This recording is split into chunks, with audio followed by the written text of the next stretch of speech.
Oke. Nah, KKN yang ketiga ini masih sebenarnya rahasia, tapi ini kita bocorkan dulu di sini ya. Khusus untuk pendengar podcast Khusus. UNES.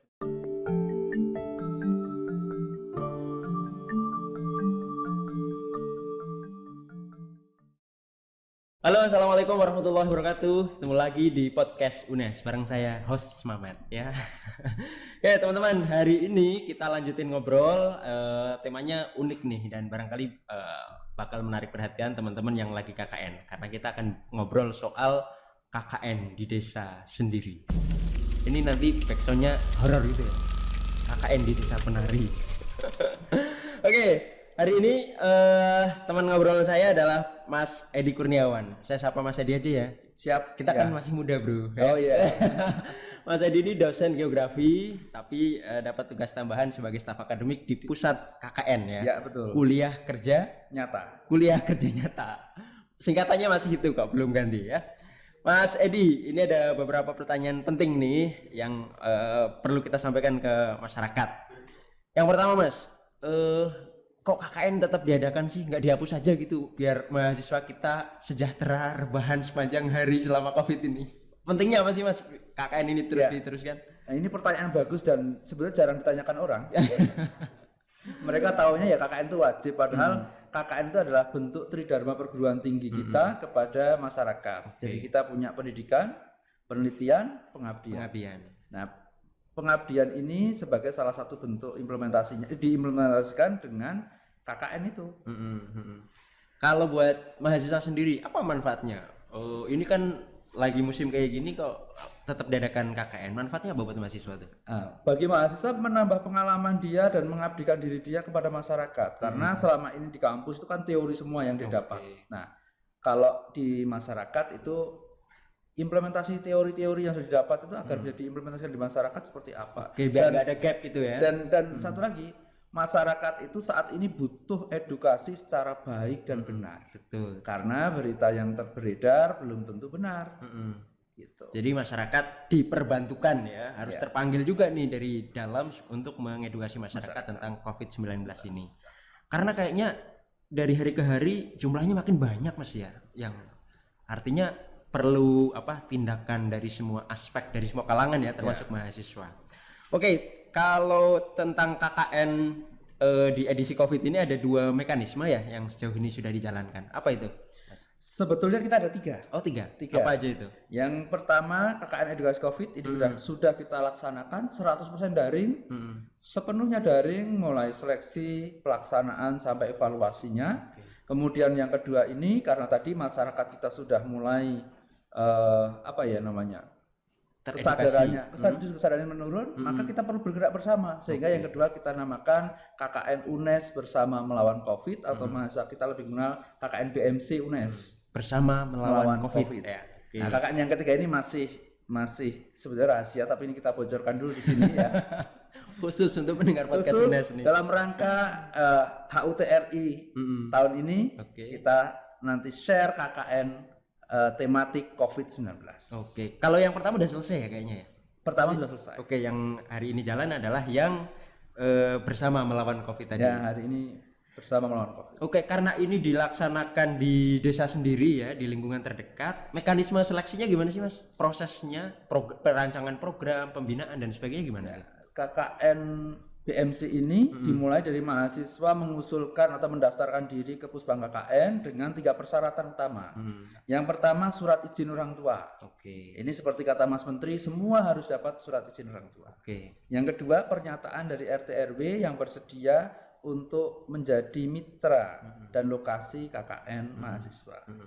Yang ketiga adalah surat pernyataan mahasiswa terkait dengan dia mau dan wajib mentaati protokol kesehatan. Ini penting karena situasinya saat ini seperti ini. Oke, nah kita sendiri Mas Edi dan teman-teman di Pusbang KKN gimana cara mekanisme mengawasinya tuh supaya semuanya berjalan baik tanpa harus mengabaikan protokol kesehatan? Semua surat-surat pelaksanaannya, bukan pelaksanaannya nanti masih dibimbing oleh dosen pembimbing lapangan. Nah, nanti satu dosen itu membimbing rata-rata 25 sampai 30, mungkin ada yang lebih sedikit lah karena jumlah mahasiswa kita luar biasa. Nah, nanti setiap materi yang akan di-share wajib dikonsultasikan pembimbing, setiap aktivitas wajib dikonsultasikan dengan pembimbingnya. Kalau mahasiswa mau mengumpulkan orang itu maksimal 5 orang. Oke, kan harus cari cara ya biar edukasinya berjalan, programnya jalan tanpa harus mengumpulkan banyak orang ya. Oke. Kemudian prosedur keselamatan yang tadi Mas Edi bilang, gimana tuh? Biar kita bisa pastikan mahasiswa kita juga harus aman. Betul nih, 100% harus aman. Gimana tuh? Tadi kontrol pembimbing ini menjadi poin penting dalam pelaksanaan KKN ini. Karena ketika mahasiswa melaksanakan kegiatan harus seizin dengan pembimbing. Oke. Sehingga seluruh kegiatan ini justru kita arahkan sebetulnya daring. Dia masuk ke WhatsApp grup masyarakat. Dia masuk ke edukasi Instagram, YouTube ataupun media lainnya. Yang kemudian itu nanti bisa dikonsumsi masyarakat informasi-informasi. Oke. Jadi ini sebenarnya inisiatif programnya dari mahasiswa kan ya? Inisiatif programnya dari mahasiswa, tetapi kita punya 3 program wajib yang harus dilaksanakan mahasiswa. Apa itu? Yang pertama adalah pemetaan desa, yaitu melalui Inaris. Itu aplikasinya dari BNPB.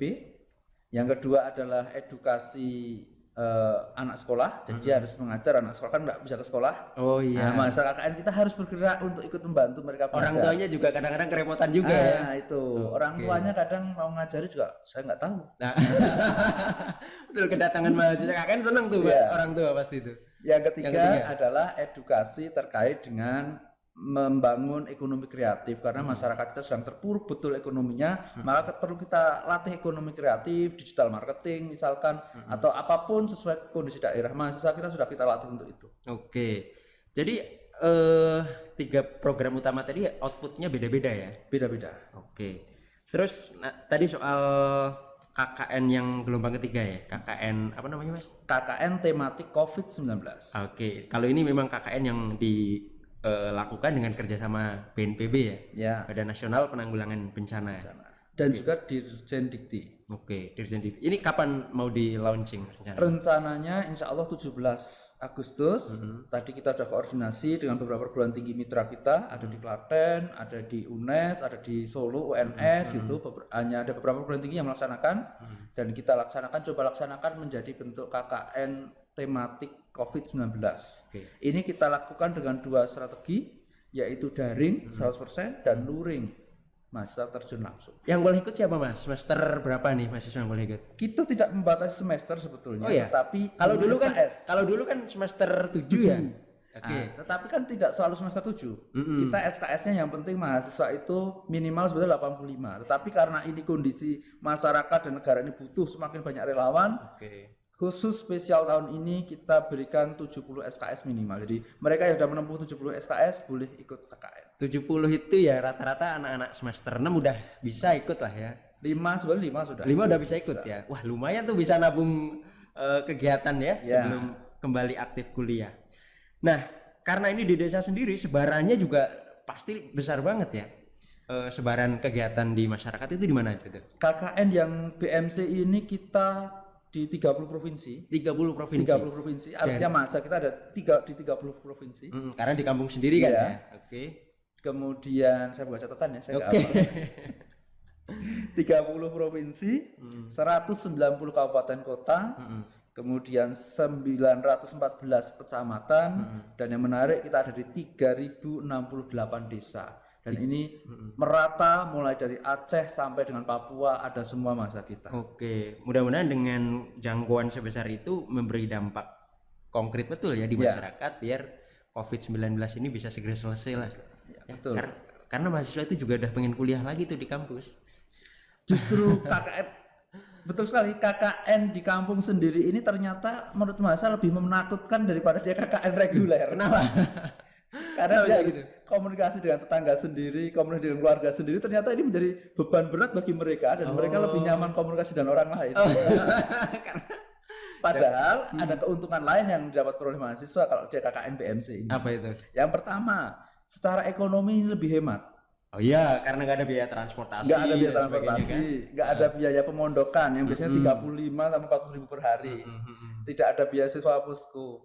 Biaya program pun relatif ringan karena 100%, bukan 100%. Sebagian besar dilakukan secara daring. Ini yang keuntungan buat mahasiswa. Oh, itu menarik tuh. Kenapa mahasiswa merasa berat juga ya? Mungkin karena mereka terbebani aib mereka di kampung kali ya. Saya nggak tahu kalau itu. Makanya muncul meme di media sosial ketika KKN kita gulirkan adalah KKN di desa sendiri. Itu pakai gambar yang sangat menyeramkan karena mereka menganggap ini sebagai sesuatu yang menakutkan. Oh enggak, tapi itu positifnya kan ini mengakrabi kembali ya kampung halaman yang barangkali sudah beberapa tahun ditinggal di kampus kan. Silaturahmi dengan tetangga, dengan para mantan di kampung kan bagus tuh. Ya, bisa. Tapi kesempatan jatuh cinta, cinlok kayak KKN terdahulu mungkin nggak ada tuh jadi. Nah itu juga mungkin yang ditakutkan mahasiswa. Ketika kita di proses pendaftaran itu pertanyaan kita ada grup namanya Halo KKN UNES. Nanti kalau yang butuh informasi di Halo KKN UNES itu ya sekaligus info. Itu pertanyaannya luar biasa. Kenapa kok tidak KKN reguler aja menunggu tahun depan? Jelas itu merugikan mahasiswa. Betul, karena masa studinya jadi lebih lama kan. Sehingga kita ambil KKN itu. Mahasiswa begitu antusias, tapi ada juga yang pesimis juga. Kenapa tuh? Saya tidak tahu, mungkin tadi karena takut nggak dapat gebetan selama KKN. Ya lah, ini jelas program yang bagus banget. Masyarakat membutuhkan, mahasiswa terjun ke masyarakat langsung, mengakrabi problema konkret ya yang ada di masyarakat. Oke Mas Edi, sebelum kita closing, ada pesan-pesan nggak buat teman-teman yang lagi KKN di rumah sendiri, di kampung sendiri? Buat mahasiswa yang sedang KKN di rumah, pesan saya yang pertama, tetap ikuti protokol kesehatan, jaga diri, jaga nama baik alma mater. Semoga selamat dalam melaksanakan dan sukses melaksanakan KKN BMC UNES 2020. Oke, hari ini kita sudah ngobrolin KKN edisi khusus BMC bersama melawan COVID-19 dengan Mas Edi Kurniawan dari Pusbang KKN Universitas Negeri Semarang. Kita ketemu lagi di edisi yang akan datang. Ketemu lagi dengan saya, Host Mehmet. Assalamualaikum warahmatullahi wabarakatuh.